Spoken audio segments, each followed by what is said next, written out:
ముఖ్యమంత్రులు మారినా, పార్టీలు అధికారంలో మారినా పథకాలను తొలగించలేనంత బలమైన ముద్ర వైఎస్ఆర్ గారు వేయడం జరిగింది. వారి ఆలోచనలను కొనసాగింపుగానే ఈనాడు తెలంగాణలో రాష్ట్ర ప్రభుత్వం పనిచేస్తుంది అని చెప్పి నేను ఈ సందర్భంగా సవినయంగా తెలియజేయదలుచుకున్నాను. రాజీవ్ ఆరోగ్యశ్రీ ఆనాడు రాజశేఖర రెడ్డి గారు 2 లక్షలతో ప్రారంభిస్తే ఈనాడు 10 లక్షల రూపాయలకు పెంచి రాజీవ్ ఆరోగ్యశ్రీని మేము కొనసాగిస్తున్నాం.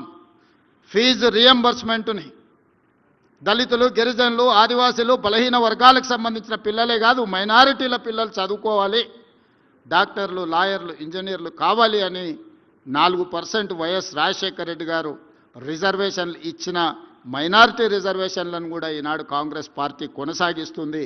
ఆ రిజర్వేషన్లతో పాటు ఈరోజు ఫీజు రియంబర్స్మెంట్ను కూడా ఈరోజు మేము కొనసాగిస్తున్నాం. ఆనాడు రూపాయి కిలో బియ్యం ఇస్తే